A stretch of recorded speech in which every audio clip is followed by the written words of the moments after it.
Cigarette दे, cigarette दे, cigarette दे। स्वप्न में एक गुरु आते हैं, वो एक बढ़िया से मंत्र देते हैं और बोलते हैं कि जा तेरी गुरु दीक्षा होगी। फिर मैं जाप करना शुरू किया और फिर एकाएक में उस बार आवाज़ आने लगी कि मथुरा में जो मेरे गुरु जी हैं अभी, उनके पास मैं गया, दीक्षा ली उनसे। देन क्या हुआ, जो उन्होंने गुरु मंत्र दिया वो सेम वही था जो मेरे को स्वप्न में मिला था। फिर जब दीक्षा हुई, फिर वापस घर आकर के जब साधना करने लगे, तब खुली आंखों से 2 एंटिटीज दिखी। सिगरेट दे, सिगरेट दे। बताइए, तंत्र बताइए आप क्या है। आपको अपने लाइफ में हर जगह जबरदस्ती तंत्र घुसाने की, ज्योतिष घुसाने की जरूरत नहीं है। हुआ क्या ना, लास्ट कुछ डिकेड्स में हमने चरित्र की उपासना नहीं करी, चित्र की उपासना शुरू कर दी। क्या बात है। आजकल चित्र की ही उपासना हो रही है। जिसने कृष्ण जी लिया, जिसने कृष्ण पढ़ लिए, वो हार सकता है क्या कभी? बिल्कुल भी नहीं। ओशो जो है वो ध्यान पे बड़ा जोर देते हैं कि ध्यान करो। Meditation is beyond psychology. परंतु कृष्ण ध्यान के खिलाफ है। कृष्ण सांख्य योग की बात करते हैं कि जब तुम जागे हुए हो तो ध्यान की क्या जरूरत है। ध्यान करने का उद्देश्य क्या था? जागना। और यदि वो ज्ञान से ही जाग गया, उसको रियलाइज हो गया, तब सिगरेट दे, सिगरेट दे, सिगरेट दे। आप पे अटैक हुआ कभी भूत का? मेरे ऊपर हुआ है। दिल्ली की एक बात थी, गुरुजी ऐसा ऐसा सीन हो रहा है, इनके शरीर पे कोई आ रहा है और जब ये बात कर रहा है तो उसकी आवाज़ बदल जा रही है। I just want to die. Where's my mom? तो मैं बोला क्या है भाई, देखना, फोटो भेजना। फोटो भेजा, जब चेक किया तो बोला हाँ कुछ तो है। फिर मारपीट कुटाई जब शुरू की, हनुमान जी का नाम लिया, काली माता का नाम लिया, तो वो चिल्लाने लगा, अरे जाने दे भाई, जाने दे अपना। जैसे प्लैनेट्स है, जो भी साइंटिस्ट हैं, कुछ 100 साल 1000 साल पहले ग्रहों की खोज किया हुआ, इन्होंने, इनको पता चला होगा। लेकिन हमारे संस्कृति में नवग्रहों की पूजा होते आ रही है। इसका मतलब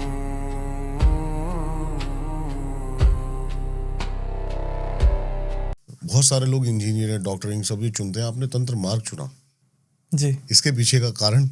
कई सारे रीजन से मान के चलिए। पहले तो डॉक्टर इंजीनियरिंग ही जाने वाले थे, मतलब इंजीनियरिंग ही करने वाले थे। लेकिन कई सारे लाइक वो कहते हैं ना, फैमिली के सबके लाइफ में आता है, मैं भी मानता हूँ कि फाइनेंशियल क्राइसिस। फादर की बचपन में ही मृत्यु हो चुकी थी जब मैं बच्चा था। लेकिन मुझे नहीं लगता कोई भी फाइनेंशियल क्राइसिस में ये चुनता है कि मैं तंत्र मार्ग चुनूं। हाँ, नहीं, तांत्रिक बनूं। मैं वही कह रहा हूँ आपको। हाँ। मैंने उसमें नहीं चुना, ये मेरी चॉइस थी। फिर पढ़ाई करी, नौकरी में जा सकता था, लेकिन बचपन से ये हुआ था ना, जो बोला ना, फाइनेंशियल क्राइसिस इत्यादि, और पूजा पाठ कराना इत्यादि सब में थोड़ा इंटरेस्ट था।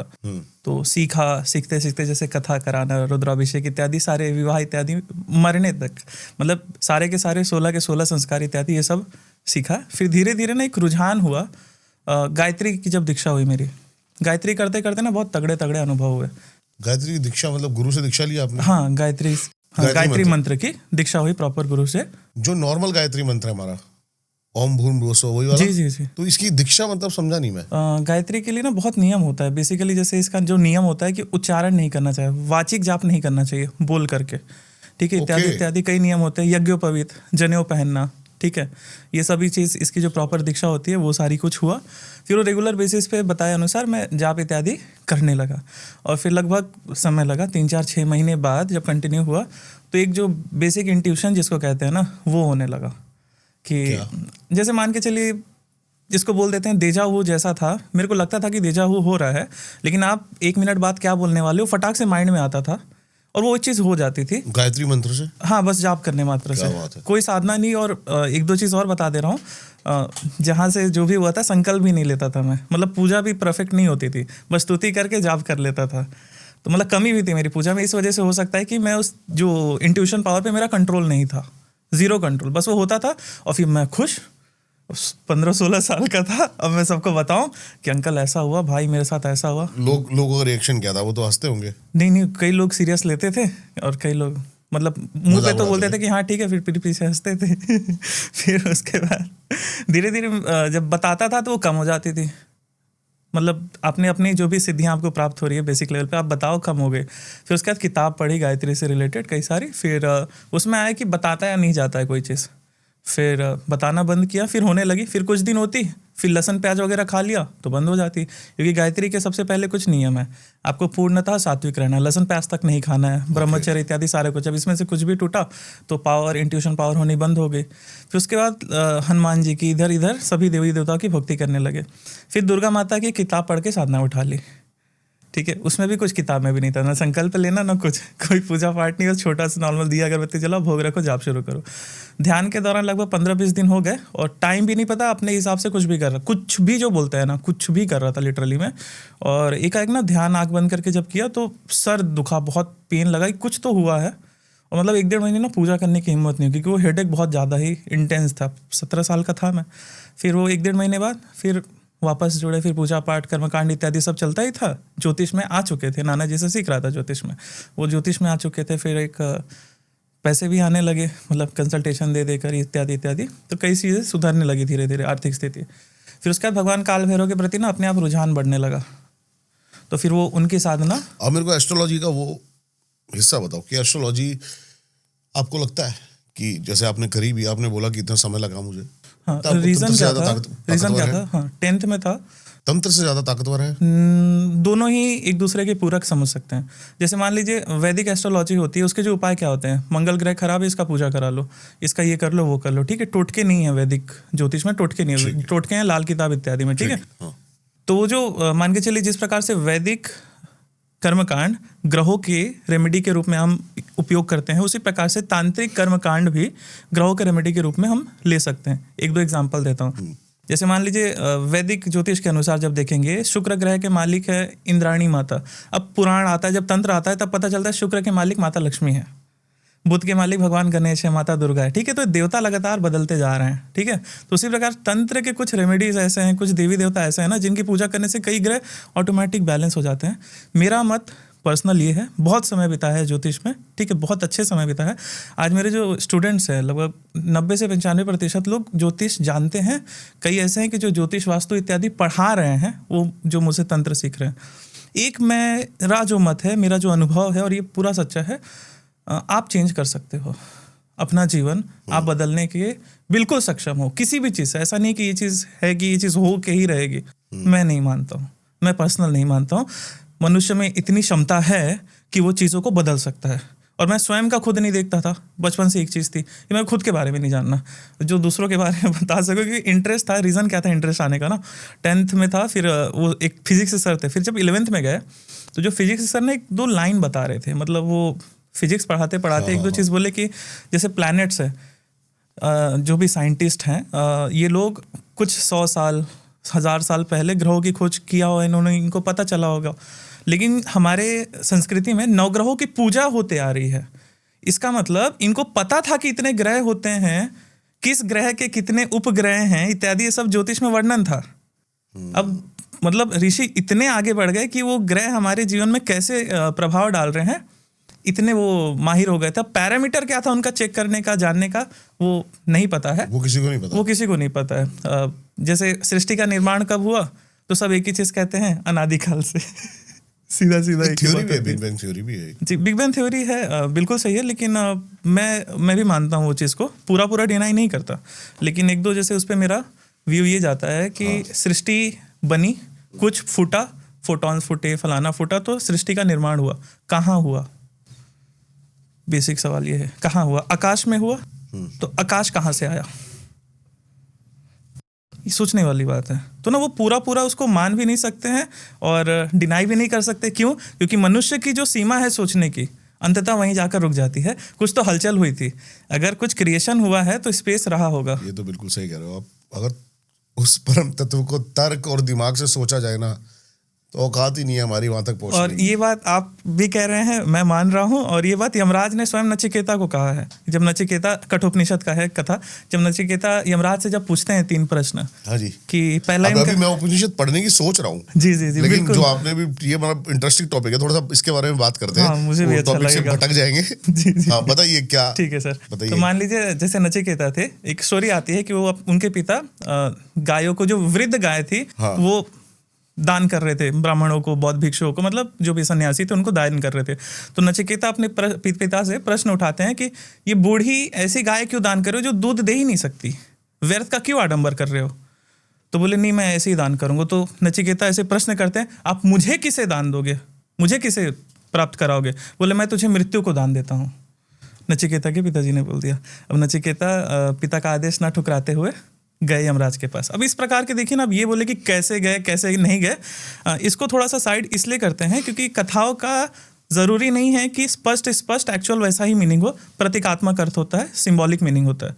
तो नचिकेता ने यमराज के पास जाकर के 3 दिन रुके, 2 दिन रुके, तो फिर जब यमराज आए तो बोले कि चल तू मेरे लिए 2-3 दिन वेट किया, इत्यादि इत्यादि स्टोरीज हैं कुछ समझाने के लिए ऋषियों ने रचा है। तब बेसिकली है क्या उपनिषद, क्या समझाना चाहते हैं वो, आपको क्या समझ में आया? ठीक है, पहले ये क्लियर करते हैं, फिर उपनिषदों पे आते हैं। तो मान लीजिए फिर यमराज उन्होंने बोला कि चल प्रश्न कर, तो उन्होंने बोलना ही शुरू किया।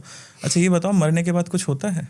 बचपन से बताया गया है कि, मैं अपने शब्द में बता रहा हूँ, कि मरने के बाद एक आत्मा होती है जो निकलती है शरीर से, इधर उधर जाती है, अनेक लोक होते हैं, ऐसा कुछ होता है क्या? मोक्ष होता है?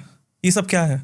तो बोले नचिकेता तो ब्रह्मांड का सारा सुख ले ले, पृथ्वी का राजा तू तेरे को बना दूंगा, हजारों स्त्रियां ले ले, हजारों राज्य ले ले, सारे युद्धों में तू जीतेगा, ये प्रश्न मत कर, क्योंकि ये जो मोक्ष का ज्ञान है ये देवताओं, इंद्र आदि देवताओं को भी दुर्लभ है। इससे एक चीज स्पष्ट होती है कि देवताओं को मोक्ष नहीं मिला और इंद्रादि देवताओं को मोक्ष। मैं थोड़ा कंट्रोवर्शियल हो सकता हूँ, लेकिन मेरे पास रेफरेंस है। कृष्ण इंद्र के खिलाफ है कृष्ण। हाँ, मैं वही कह रहा हूँ। तो मान लीजिए मतलब ये कि कई जो एंटिटीज जो हैं सबको मोक्ष का अधिकार नहीं है, फिर भी नचिकेता बोले कुछ नहीं चाहिए, यही बताओ। तब बता रहे हैं नचिकेता आपकी ही बात जो आपने अभी थोड़ी देर पहले बोली थी, तब यमराज बता रहे हैं क्या, कि ये परम तत्व परमात्मा जिसको हम कह रहे हैं, मोक्ष का ज्ञान जो है, न तो ज्ञान से, न तो भक्ति से, न तर्क करके, न विचार करके, न चिंतन करके, न सुन के प्राप्त होगा। शरणागति मान सकते हैं। शरणागति एक पाथ है कि एक ही सरेंडर हो जाओ यूनिवर्स के प्रति। बस जैसे शाक्त में क्या करते हैं, मान के चलिए हार गए, परम को प्राप्त होते होते किससे हारे? माया से हारे, है ना, क्योंकि संसार से जब निकलना चाह रहे थे माया पकड़ के खींच दे रही थी। तो ये बोले कि ठीक है, ऊपर का नहीं पता, लेकिन तू पता है माया तू पता है कि तू एग्जिस्ट करती है, ऊपर कुछ एग्जिस्ट करता कि नहीं पता, तो हम तेरे ही प्रति सरेंडर हो जाते हैं, हमारे लिए सबसे सुप्रीम तू है, तेरे को जो करना है वो कर। तो इसलिए देवी की जितनी उपासक है, भोग मोक्ष दोनों साथ में प्राप्त कर सकते हैं।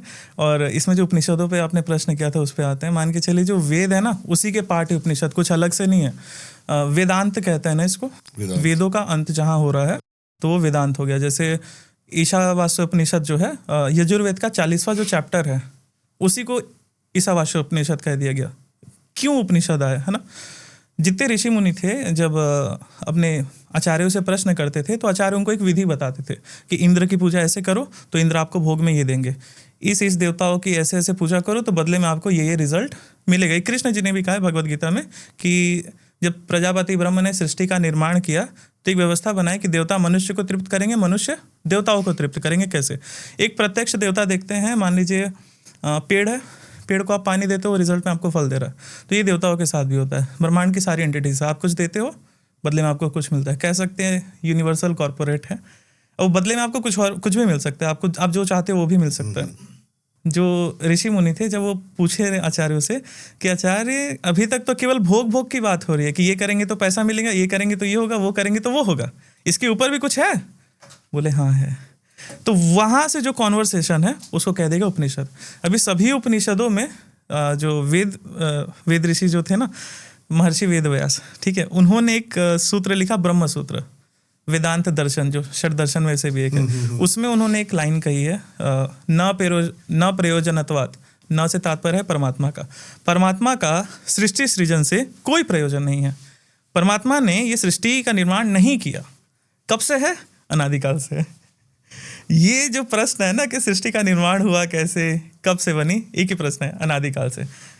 जब हम वेद ग्रंथों की बात करते हैं, अभी आपने मेरे को कहा कि आप क्या ओशो को पढ़ते हैं, क्या आपने बहुत सारी बुक्स देखी यहाँ पे, ओशो नकार देते हैं वेदों को, सभी चीजों को, लेकिन भगवत गीता के प्रति बड़े सजग हैं, उपनिषदों के प्रति बड़े सतर्क हैं। वेदों को क्यों नकार रहे हैं? क्योंकि वहां पर किसकी बात हो रही है? काफी जो हिस्सा है वे ओशो जो थे सभी भौतिक चीजों के प्रति लाइक मांगना, जैसे कि देवी देवताओं से कुछ मांग लेना, ये मिल जाएगा, वो मिल जाएगा, वो सभी चीजों के खिलाफ थे। वो हर चीज उनके दृष्टि में, हाथ काट लो लेकिन मांगो मत। हाँ, ज्योतिष भी कमजोरों की चीज थी, ठीक है। उनके लिए है कि परम तत्व प्राप्त होगा तो पूरा प्राप्त होगा, नहीं तो कुछ भी प्राप्त नहीं होगा। राम नाम कड़ो लागे मिठो लागे दाम, दुविधा में दोनों गई माया मिली न राम। क्या बात है। तो एक ही चीज है कि या तो माया मिले तो पूरी माया मिले, और परमात्मा मिले तो पूरा परमात्मा मिले, बीच का ऑप्शन नहीं है, कबीर साहब कह गए। तो बस वही ओशो का था, एक बैलेंस लाइफ किस प्रकार से जी सकते हैं। क्योंकि ओशो का ऐसा था, जितना मैंने ओशो को जाना है, पढ़ा है, सुना है, कि इंसान में कुछ और भी चीज़ें हैं, क्षमता है कि वो केवल अपनी इच्छाएं पूर्ति करने के लिए नहीं बना है, वो एक्सप्लोर करने के लिए भी बना है, जानने के लिए बना है, चेतना को ऊपर बढ़ाने के लिए भी बना है। तो ओशो का मत पदार्थ से इस चीज़ पे परमात्मा था। की यात्रा, ये उस था ओशो। परम तत्व को जानने के लिए बने हो जहां से आप आए और जहां जाना है। और ओशो के ना मैं इसलिए बहुत ज़्यादा रिस्पेक्ट करता हूँ कि एक्चुअल जो परमात्मा का स्वरूप है ओशो नहीं बताया। थोड़ा सा इस पे चर्चा करें। बिल्कुल। मान लीजिए जैसे भगवान कृष्ण जैसे बात कर रहे हैं, एक तो क्लियर हो रहा है कि जो देवी देवताओं की आप उपासना कर रहे हो, साकार चीज़ों के, साकार रूपों की उपासना कर रहे हो, वो परमात्मा नहीं है। उनसे भी ऊपर एक उनसे सुप्रीम ऊपर बॉस है। सुप्रीम बॉस है। हाँ। और वो सुप्रीम बॉस को हम क्या कहते हैं? ओशो क्या कहते थे? ब्रह्म, आनंद, और उसी में बल देने के लिए परम आनंद। इसका मतलब जब भी हम सोते हैं तो थोड़ा सा जागृत अवस्था से हमको थोड़ा ज़्यादा सुख मिलता है, ऑब्वियसली, क्योंकि हम भूलते हैं। तो सुख किस में है? भूलने में। जैसे मान लीजिए एक काम था जो आप करना चाह रहे थे, वो काम जब फिनिश हो गया तो आप उसको भूल जाते हो, मज़ा आ गया, ठीक है। कोई भी एक टास्क पूरा होता है, तो उसी प्रकार से जैसे कोई दुख होगा उसको भूल जाओ। हर चीज़ में जब आप भूलने लगते हो तो मज़ा आता है। अब सबसे बड़ी क्या चीज़ हमको भूलनी है? अहंकार, कि दैट आई एग्जिस्ट। आय जो टर्म है ना, मैं अहंकार वाला, इसको भूलना है। जैसे ओशो ना मुल्ला नसरुद्दीन की बड़ी कथाएं सुनाते थे कि जैसे एक और स्टोरी उन्होंने सुनाई थी कि मुल्ला बाहर घूम रहे थे, तब तक एक पर्सन आके चिल्लाता, अरे मुल्ला तुम्हारा घर जल गया। तो बोले ये भगवान मैं बर्बाद हो गया, मेरे बच्चे बर्बाद हो गए। फिर तब तक एक लड़का आके बोलता है अरे तुम्हारा नहीं पड़ोसी का जला। तब मुल्ला नसरुद्दीन कहते हैं कि अच्छा फिर ठीक है, कोई दिक्कत नहीं। फिर एक जन आके बुला रहे तुम्हारा ही जला, ये भगवान मैं बर्बाद हो गया भाई। अब यहाँ पे ओशो की दृष्टि क्या है, दर्शन क्या है? घर वही है, घर जला। एक समय मुल्ला नसरुद्दीन को लगता है कि मेरा घर जला। अब एक जब उसको पता चला कि मेरा घर नहीं जला तो नसरुद्दीन ठीक हो गया। इसका मतलब मान के चलिए बिल्कुल सही कह रहे हैं। ये माइक किसी का है, मैं इसको तोड़ूंगा तो अगला व्यक्ति क्या बोलेगा कि तू इस माइक को मत तोड़। बोलूंगा क्यों? ये मेरा है। फिर बोलूंगा ये तो रॉड का इलेक्ट्रॉनिक चीज़ें इसमें है, वो ये तो इसका है। बोले नहीं मेरा है। अगर ये आपका नहीं होता तो आपको दुख नहीं होता। क्यों? क्योंकि हमने अपने मैं को इस माइक से जोड़ रखा है। तो सारा का सारा खेल किस में है? जितना ज़्यादा हम अपने आप को फैला रहे हैं। ओशो बताते हैं कि ओशो के एक दिन पिताजी घर पर आए, आग लग गई थी घर में पूरे, और आए और कहते हैं कि सब बच गया जी, मेरे 8 बच्चे बच गए, सब बच गया, कुछ गया ही नहीं। देखने की दृष्टि जो आपने बोला ना, अभी मैं इससे भी बात कर रहा था थोड़े दिन पहले ही। 2 दृष्टिकोण है। एक दृष्टिकोण है, अर्जुन कहता है मैं, जब मन कहता है कि सामने मेरे अपने खड़े हैं, तो आप कईयों को वो दृष्टिकोण बड़ा अच्छा लगेगा, कहेंगे हाँ यार ये अच्छा आदमी है, सामने अपनों को देख पा रहा है। कृष्ण ने कहा अपने हैं तो सामने क्यों है, पीछे होते, सपोर्ट में होते। यही दृष्टिकोण सिखाते हैं ओशो। बहुत डीप नॉलेज है उनको। जो जिस प्रकार की बातें करें आज के समय, मैं नहीं मानता कि उनके जो चेतना का स्तर था कोई होगा। असंभव और उनमें निडरता थी ना, सबसे जो भी था खुल के बोलते थे, डरते नहीं थे, भय नहीं था किसी चीज का।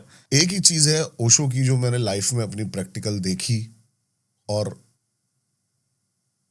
चमत्कार देखे। जब आप अस्तित्व को मना कर देते हो, अब ये नहीं चाहिए,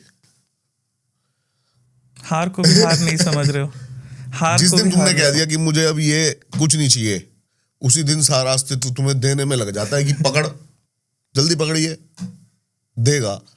जैसे ही उससे मांगते रहोगे तो वो वापसी ले लेता है। इसका ना योग में और तंत्र में भी रिलेशन है। योग जो अष्टांग योग होता है बिगिनर के लिए, यम, नियम, आसन, प्राणायाम, प्रत्याहार, धारणा, ध्यान, समाधि। एक योगी ये करता है, ये सारे नियम फॉलो करता है, फिर धारणा बनाता है, ध्यान करता है, फिर समाधि मतलब मोक्ष को प्राप्त करता है। एक तांत्रिक वो नहीं करता, तांत्रिक समाधि तक नहीं जाता है। धारणा ध्यान जब गया तब उसको एक चीज़ रियलाइज होती है कि संसार में कुछ नहीं है, अब मोक्ष चाहिए। लेकिन एक तांत्रिक के लिए क्या है, संसार में कुछ नहीं है, जो है मेरे इष्ट हैं, अब वो देवता उसको सिद्धि देने लगते हैं। सबसे पहले तो मैं आपसे हाथ मिलाना चाहूंगा यार, बड़ा मजा है आपसे बात करके। काफी दिनों बाद कोई बंदा मेरे को ऐसा मिला है जो कि जी थैंक यू। एक और बात मेरे दिमाग में आई, आप बताइए, क्योंकि ओशो जो है वो ध्यान पे बड़ा जोर देते हैं कि ध्यान करो, ध्यान ध्यान ध्यान ध्यान में बैठो।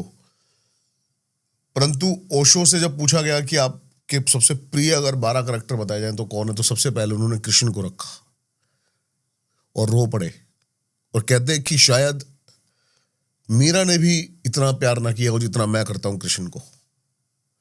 परंतु कृष्ण ध्यान के खिलाफ है। कृष्ण सांख्य योग की बात करते हैं कि ज्ञान, जब तुम जागे हुए हो तो ध्यान की क्या जरूरत है। सही, थोड़ा कुछ बोलता हूँ हाँ इस जी। पे। मान लीजिए ध्यान करने का उद्देश्य क्या था? जागना। और यदि वो ज्ञान से ही जाग गया, उसको रियलाइज हो गया, तब क्या जरूरत है ध्यान की? ये सारे नियम किसके लिए? जैसे कबीर कहते थे ना कि एक समय तक ध्यान करना पड़ता है, लेकिन कबीर की ये स्थिति हो गई थी कि पीछे पीछे हरि फिरे कहत कबीर कबीर, मतलब अजपा जप। मतलब अब आप कबीर की बात कर रहा हूँ, अब कबीर को राम जपने की जरूरत नहीं पड़ रही है, राम कबीर को जप रहे हैं। इसका मतलब ये नहीं कि पीछे पीछे हरि फिर रहे हैं, नहीं, जो कबीर अंदर रुको। बैठा है वो जो ध्यान था, जो मानसिक उनका ध्यान चलता था राम राम को, उसने एक समय जपा। अब एक समय इसको इस स्थिति को कह देते हैं अजपा जप। इसीलिए स्टार्टिंग में प्रैक्टिस करी जाती है, कुछ स्पिरिचुअल जैसे पूजा हो गया, पाठ हो गया, पढ़ना हो गया, इत्यादि इत्यादि। ठीक है, तो उससे क्या होगा, वो प्रैक्टिस आप में आएगी और वो चीज़ सब कॉन्शियसली आपके वर्क करने लगेगी। उस स्थिति को ओशो कह रहे हैं जागृत की अवस्था। मैं लेकिन सारे मानवों को पढ़ता हूँ, मैंने महावीर भी पढ़े, कबीर भी पढ़े, बुद्ध भी पढ़े, लेकिन कृष्ण कृष्ण ने कुछ छोड़ा नहीं। सब किया। कृष्ण जितनी युद्ध भी कर रहे हैं और होश में कह रहे हैं कि मैं करता हुई नहीं, करता होते हुए भी अकर्ता का भाव। हाँ, तो इसलिए मेरे को जो उनका दर्शन है ना, वो सबसे जितनी संभावनाएं हो सकती थी भगवान कृष्ण ने एक अवतरण के रूप में दिखाया। जैसे मान लीजिए आप एक शरीर हो, अगर कान सुनने के लिए ना बने होते, रिप्रोडक्टिव ऑर्गन प्रजनन के लिए ना बने होते, तो प्रकृति ने इसका निर्माण ही क्यों किया होता? सत्य है। अब इसको दबा दो, तब जिस दिन ये फूटेगा वोल्केनो की तरह, फिर ये कुकर्म होंगे, इत्यादि। मैं सभी चीजों में बोल रहा हूँ। सही। एक अभी जैसे आपने ब्रह्मचार्य का जब नाम लिया ना, तभी मेरे दिमाग में एक चीज खटकी, क्योंकि मैं ब्रह्मचार्य के खिलाफ हूँ। मैं भी, क्योंकि अगर ब्रह्मचार्य ये बनाता ही ना, अगर परमात्मा ब्रह्मचर्य का एक्चुअल जब शब्द देखेंगे, संधि करते हैं ना, ब्रह्मचर्य, ब्रह्म ब्रह्म का के जैसे आचरण, ब्रह्म का आचरण करना। बिल्कुल। ठीक है, तो इसको फिजिकल क्यों ले लिया? अरे माया की बात नहीं करे, संसार शरीर है, मुंह है, बोलेगा, इसको जुबान है ना, तो इसको टेस्टी फूड चाहिए। अगर बांध लगा दोगे तो दिक्कत है और ज्यादा घमासान हो सकता है जिस दिन बांध टूटेगा। जी। तो ये शिव ने बड़ा अच्छा रूप दर्शाया कि वो गंगा की धारा को यहाँ से निकाल दिया शस्त्रार से, जी। क्योंकि उसको दिशा तो देनी पड़ेगी, चाहे आप नीचे से दो चाहे ऊपर। इसी को ओशो ने भी कहा है, काम से राम की यात्रा। जी। अब ये जैसे इसमें ना, जैसे पंचमकार होते हैं ना, वामाचार में, अघोर में, तो जो हमको जिसमें दीक्षाएं मिली है, तो उसमें एक होता है मैथुन, जैसे मांस, मदिरा, मीन, मैथुन, मुद्रा। तो हमारे यहाँ जो मैथुन है ना, वो 2 प्रकार से मंथन होगा अंतिम तत्व का। ठीक है, या तो बाह्य होगा, बाहरी रूप से मैथुन होगा, या फिर भीतर होगा। हमें जो करवाया जाता है वो भीतर कराया जाता है, मतलब प्राणायाम के थ्रू, मेडिटेशन के थ्रू आप उसको मूलबंध लगाकर ऊर्ध्वरेता क्रिया करके उसको ऊपर खींचते हो। उद्देश्य वही था ना, एट दिन उद्देश्य वही था, तो उससे भी आपको तृप्ति मिल सकती है। बिल्कुल सही बात है। अब आते हैं तंत्र पे, क्योंकि ओशो तंत्र के तो पूरे खिलाफ है। जी। आप हाँ, क्योंकि कुछ चीज़ें ऐसी होती है, क्या है ना कि प्रत्यक्ष किम प्रमाण, प्रत्यक्ष को प्रमाण की जरूरत नहीं पड़ती। तो जैसे स्टार्टिंग जैसे मैंने बताया कि जो फिजिक्स वाले सर बताते थे नवग्रहों के बारे में, आज भी वो सर मेरे साथ जुड़े हैं, गोस्वामी सर नाम था उनका, मतलब हैं अभी वो। ठीक है, तो बहुत ही मतलब इंटेलेक्चुअल। फिर एक शुरुआत वहाँ से हुई। फिर कुछ चीज़ें जो प्रैक्टिकल कहें, ये मान के चलिए 1 हफ्ते पहले मेरे पिताजी की मृत्यु के, मैं स्वप्न देखता हूँ कि मेरे पिताजी की मृत्यु हो रही है, 1 हफ्ते बाद हो गया। ठीक है, इस प्रकार की एक चीज़ हुई, इग्नोर किया। मतलब क्या, सब मतलब लड़के थे, मतलब जो भी है, खेलते कूदते रहते थे, उतना फ़र्क नहीं पड़ता था, ध्यान नहीं देते थे। फिर उसके बाद 10th का रिजल्ट आने से पहले स्वप्न में एक लेडी आती है, बोलती है कि तेरे को 73.333% है। और वो लेडी ऐसी बाई के रूप में, जैसे by in the sense made, वो आ रही है, बोल के चलेगी। 10-15 दिन बाद रिजल्ट आता। मम्मी को मैंने बताया था कि मम्मी एग्जैक्ट नहीं 72% है। ओके अगल बगल। ठीक है, एक ये चीज़ हुई। फिर उसके बाद धीरे धीरे और भी 12th के समय भी वही हुआ, जो परसेंट बताया उसके 1-2 आगे पीछे आया। फिर उसके धीरे धीरे बढ़ते बहुत चीज़ें ना ऐसे जो पूर्वाभास होने लगा, वो होने लगा, लेकिन वो करेक्ट नहीं होता था पूरा, थोड़ा होता था। कुछ दिन हुआ फिर नहीं हुआ, कुछ दिन हुआ फिर नहीं हुआ, ये सारी चीज़ें होती थी। फिर उसके बाद ना एक जन को देखा, अब उनकी बात करता हूँ। उनके पास ना 2 जिन्न सिद्ध थे। ये बात मेरे को पहले नहीं पता थी। मैं उनके पास जाता हूँ 10th के बाद। अब नॉर्मल क्या होता है कि अब लड़का या तो इंजीनियर बनेगा या तो डॉक्टर, ठीक है। लड़के को बायोलॉजी आती नहीं है, अब ये इंजीनियर बनेगा, ठीक है। तो 11th में साइंस लेनी है, इतना क्लियर था। मेरी इच्छा नहीं थी, मैं चाह रहा था कुछ और करते हैं। मेरा तो पहले एक संस्कृत के प्रति थोड़ा रुझान था कि संस्कृत से पढ़ेंगे कुछ एस्ट्रोलॉजी वगैरह, फिर इसी क्षेत्र में आगे बढ़ेंगे, लेकिन नहीं हो पा रहा था पॉसिबल। तो आपको कुछ कॉर्पोरेट से रिलेटेड करना है, तो पॉलिटेक्निक या फिर इंजीनियरिंग ऐसा कुछ मैं सोच रहा था। फिर उनके पास जब मैं गया तो ऐसे कई लोग जाते थे, पहचान के थे, रिलेशन में आते थे। तो मैं उनके पास जब गया तो बोला कि ऐसा ऐसा सीन है, मैं ये करना चाह रहा हूँ। बोले ये मत कर, ये वाला कर। मतलब जो भी मैं बोला, मेरे मन में चल रहा था कि मैं सिविल इंजीनियर बनूंगा, फिर जो फैसिनेशन एक होता है ना, बड़े होकर ठेकेदार बनूंगा, कॉन्ट्रैक्टर बनूंगा, ऐसा ऐसा। मैं बोला कि ऐसा ऐसा सोच रहा हूँ। बोले नहीं, अरे मैं समझ रहा हूँ तू सिविल इंजीनियरिंग करके ठेकेदार बनना चाह रहा है। वो जब उन्होंने बोला ना, मैं एकदम ना थोड़ा सा हुआ लाइक कि ये कैसे पता चला इनको। एक मन में ना क्यूरियोसिटी आई। मतलब बंदे ने ना कुंडली देखी, बस उसको मेरा नाम पता है कि इसका नाम रौनक है, और ये बताने लगा। फिर हफ्ते 10 दिन बाद ना एक और पता चलता है कि उनके वो जिन्न सिद्ध किए हैं, ठीक है। हमारे यहाँ नहीं रहते थे, वो अपने एक रिलेटिव के पास आए थे जिनसे हमारा संबंध था, इत्यादि इत्यादि। फिर धीरे धीरे कि जिन होते हैं क्या, सिद्ध हो जाते हैं, इत्यादि इत्यादि। फिर ऐसे करते करते भगवान काल भैरव के पीछे पड़ा मैं काफ़ी समय। और फिर गुरु नहीं है। एक गुरु जी थे जो साठे गुरु जी, जिन्होंने बस मंत्र दे रखा था। फिर इंटरेस्ट लेते लेते किताबें पढ़ना शुरू करा। फिर भगवान काल भैरव की बस पूजा करता, फोटो ले लिया, पूजा करना शुरू कर दिया। क्या करता था मुझे भी नहीं पता था, लेकिन बस करता था क्योंकि मन लग रहा है। तो जो साधन बस अपने आप एक रुझान आया। मान के चलिए सबसे पहले हनुमान जी की बहुत पूजा पाठ, शिव जी की करता था। अब मेरे को ऐसा लगता है कि इन्होंने मेरे को वहाँ पहुँचा दिया। क्यों? क्योंकि मैं कनेक्ट फील कर पाया। एक जैसा हमारा स्वभाव होता है, आप वैसे ईस्ट को पकड़ते हो। जैसा हमारा स्वभाव होता है, जैसे कोई सात्विक बहुत वैसा होगा तो हनुमान जी को पकड़ेगा। तो मैं थोड़ा सा उग्र किस्म का था, तो भगवान काल भैरव के प्रति मेरे को लगा कि हाँ ये ऐसे हैं। बस पूजा करने लगा ना, तो एक जो शांति की जो तलाश थी मन में कि हाँ यहाँ कुछ हो सकता है, एक वो अट्रैक्शन जो होता है नॉर्मली, एक वो हुआ। फिर उसके बाद स्वप्न में एक गुरु आते हैं। स्वप्न में बोल लीजिए, चाहे सोने गया तो 10-15-20 मिनट के अंदर अंदर कोई एक स्वप्न में गुरु आते हैं। सपने में ही हो रहा है सब चीज़। वो एक बढ़िया से मंत्र देते हैं और बोलते हैं कि जा तेरी गुरु दीक्षा होगी। और मैं बोला, और फिर मेरी देखिए मतलब मूर्खता की चाहे जो भी बोलिए, चंचलता। बोला कौन सा मंत्र था, कौन सा मंत्र था, यही उच्चारण करना है ना? बोले हाँ हाँ यही है, तो जा हो गई दीक्षा। फिर मैं जाप करना शुरू किया, लगभग 15-20 दिन किया। फिर मैं घर से बाहर था कहीं। फिर एक टॉपिक था जिसके लिए ये मैं डिस्क्लोज नहीं कर सकता, लेकिन कुछ चीज़ें मेरे को पूछनी थी। तो एक और बगल में एस्ट्रोलॉजर बोल लीजिए, तांत्रिक था, वो पूरा बंगाली व्यक्ति था। तो फिर वो मेरे को बोला कि ना अगर ऐसा कुछ हुआ है तो तुम जाप उप करते रहो, बुलाओ, क्या पता कोई शक्ति आ जाए। अब उस जो भी है उसको भले कुछ आता होगा चाहे नहीं आता होगा, लेकिन मैंने कर लिया। और फिर एकाएक ना उस बार आवाज़ आने लगी कि सिगरेट दे, सिगरेट दे। एक ना अंदर से आवाज़ नहीं आ रही थी कि मतलब मैं मानसिक कुछ हेलुसिनेशन चल रहा था, क्योंकि मैं बहुत ही ज़्यादा वो था कि सब भ्रम होता है, सब चीज़ भ्रम होता है। जब तक मेरे सामने कुछ आया ना, मैं मानूंगा ही नहीं। अगर देवता हैं तो मेरे सामने तो आए। सही बात है। मतलब मैं नहीं मानता। ऐसे करके मैं करने लगा, क्योंकि मेरे को ना इनर पीस मिल रहा था। भले कोई काल भैरव हो चाहे ना हो, मेरे को उससे मतलब नहीं था, लेकिन मेरे को इनर पीस मिलने लगा था। बस ये आया कि सिगरेट दे, आवाज़ फुसफुसाहट, सिगरेट दे, सिगरेट दे, सिगरेट दे, इस प्रकार से। अब कभी सिगरेट जाना नहीं, दुकान गई नहीं। फिर ऐसे घर आया जब एक समय बाद, फिर सिगरेट देनी शुरू करी। और वो सिगरेट कैसे दे, जलाए उसको माचिस से, बस इस प्रकार से खड़ी कर दी। सिगरेट देखते देखते फटाफट खत्म हो गई। मेरे को आइडिया भी नहीं। फिर बाद में कई लोग बोले कि नहीं सिगरेट ऐसे जला के रखते हैं तो वो बुझ जाती है, उसको पीना पड़ता है। बोला अच्छा। फिर वो करते करते फिर एक गुरु जी के पास, मथुरा में जो मेरे गुरु जी हैं अभी, उनके पास मैं गया, ऑनलाइन ही देख करके दीक्षा ली उनसे। देन क्या हुआ, जो उन्होंने गुरु मंत्र दिया वो सेम वही था जो मेरे को स्वप्न में मिला था। ये थोड़ा सा कह सकते हैं ना चमत्कार हुआ। सेम वही था, और वो बड़ा ही अलग किस्म का मंत्र था, कभी सुना नहीं के जाने, वही मंत्र मेरे को मिल गया। तो एक वहाँ फिर जब दीक्षा हुई, फिर वापस घर आकर के जब साधना करने लगे, तब खुली आंखों से 2 एंटिटीज दिखी। क्या?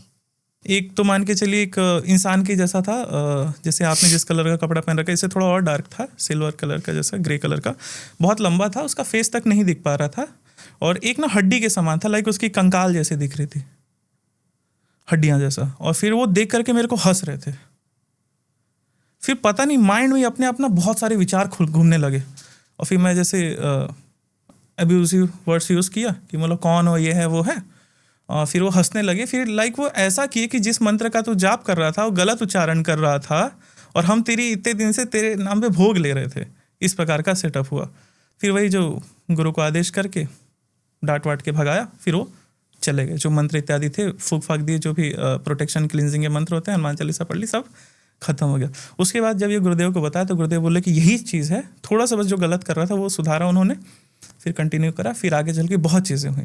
रीज़न ये था ना तंत्र में, क्योंकि एक जो रैशनल माइंड जिसको कहते हैं ना कि चीज़ों को ना मानना, कहीं लिख दिया है तो ज़रूरी थोड़ी कि सत्य ही होगा। सच बात। जब तक मेरे अनुभव में वो चीज़ ना हो, मैं क्यों मानूं? क्यों मानूं? एटलीस्ट कुछ तो हो। मान लीजिए अगर मैंने किसी देवता को बोलिया कि मेरे को ये वाला काम करवा दो, अगर वो काम हो जाता है तो मैं मानूंगा, नहीं तो नहीं मानूंगा। तो ये इस प्रकार का एक वो चलता था। फिर उसके बाद और ये माइंड में आइडियोलॉजी रहती थी, और इसीलिए मैंने ना एक समय पूजा पाठ कराना सब चीज़ बंद कर दिया था। इसलिए क्योंकि मुझे ऐसा लग रहा था कि कहीं मैं गलत तो नहीं कर रहा, क्योंकि मुझे पूरा ही इस पे विश्वास नहीं है और मैं लोगों के काम करा रहा हूँ। कुंडली देखना, एस्ट्रोलॉजी सब बंद, जीरो इनकम, कुछ नहीं। लेकिन जो कहते हैं कि ना जब बाबा की कृपा होती है तो बड़ी मज़ा आ जाता है। गुरु कृपा जब होती है, फिर उसके बाद कुछ सोचना नहीं पड़ा। फिर साधना पे साधना करते गए, क्योंकि जो गुरु होते थे ना, जिनसे मिलता था, जैसे कथावाचक, इसमें बड़ा इंटरेस्ट आता था, तो उनसे जब मिलता था उनसे पूछता था कि भगवान होते हैं? बोले हाँ होते हैं। बोले कैसे देखें? बेसिक सा।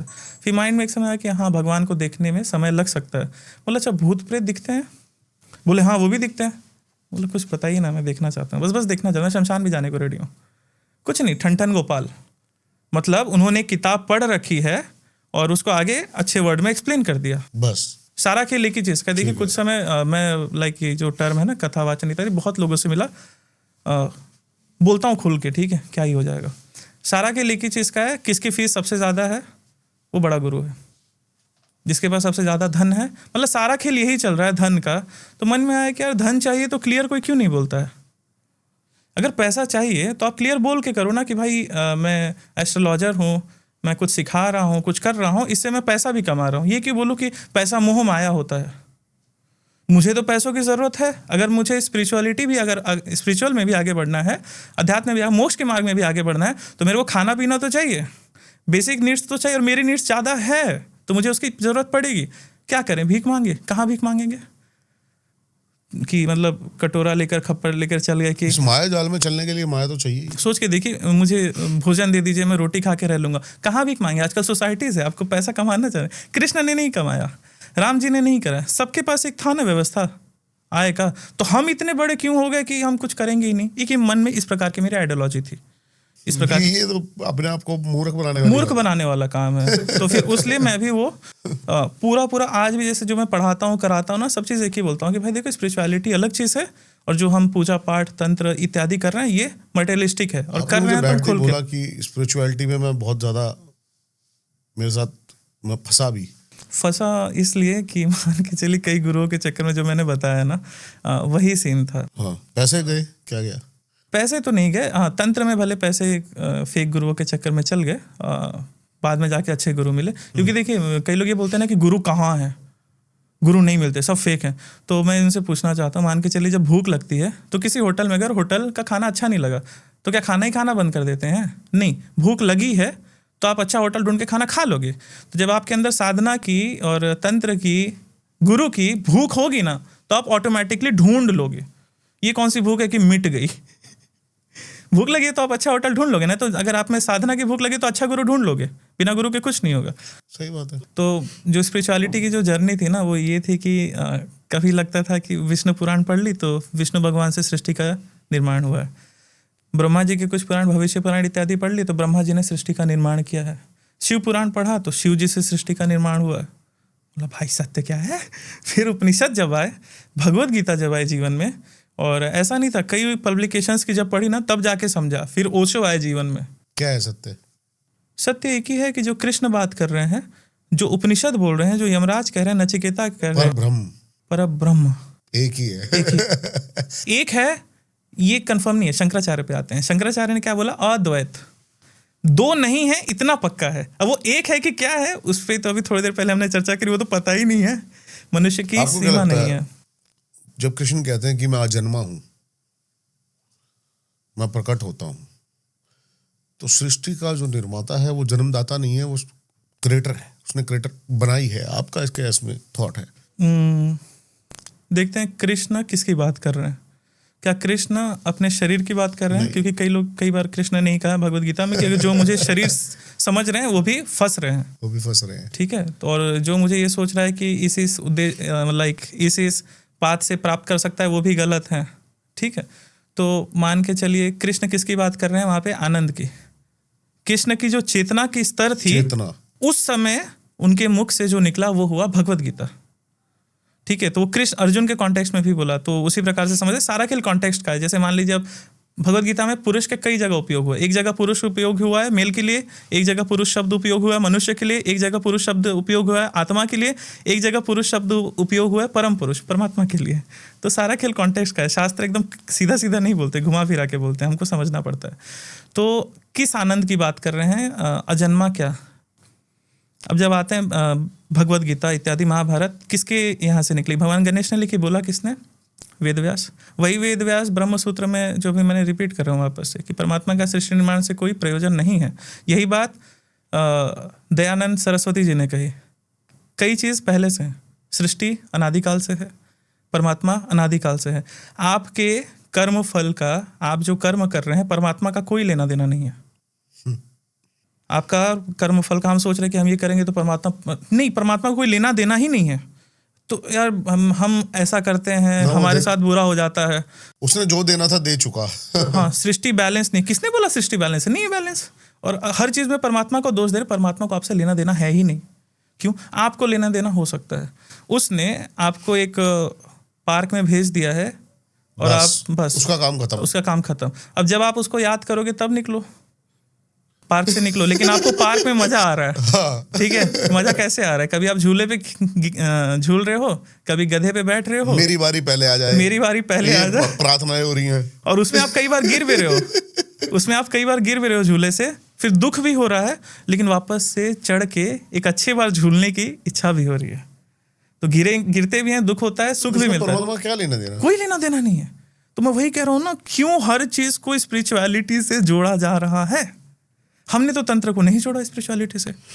हम तो जैसे स्पष्ट कह रहे हैं ना कि हाँ, हम सिद्धियां प्राप्त करते हैं, उनसे अपने भौतिक कार्य कराते हैं इन द सेंस उनसे मदद लेते हैं। जैसे मान के चलिए कोई देवी देवता या फिर कोई एंटिटी, कोई भी प्रेत हो सकता है, जिन हो सकता है, कोई भी एंटिटी आपको सिद्ध है, मानसिक चल रही है, चाहे स्वप्न में बात करें, कैसे भी आपको सिद्ध है, मतलब बात हो रही है उससे। अब वो आपको कैसे पैसे देगी? स्वर्ग में पैसे का व्यवहार थोड़ी चलता है कि वो आपके डायरेक्ट माता लक्ष्मी ला के एक मटका पटक दिया आपके सामने, ले भोग। वो आपको शुद्ध तरीके बता सकती हैं, शक्तियाँ जो बात कर रही है कि चलिए वाले बिजनेस में तो इन्वेस्ट कर दे, मैं तेरी मदद करूंगा। ये हो सकता है पैसे कमाने के लिए आपको, लेकिन कुछ तो एफर्ट देना पड़ेगा ना। आपकी जो स्किल है उसमें इंप्रूव करवा सकते हैं देवी देवता। बिल्कुल सत्य। संसार में जीने के लिए बस यही है। हर चीज ऐसा नहीं है कि देवताओं पे ही छोड़ दो, परमात्मा पे ही छोड़ दो। सर्वश्रेष्ठ धनुधारी के रथ पे ही तो बैठेंगे परमात्मा।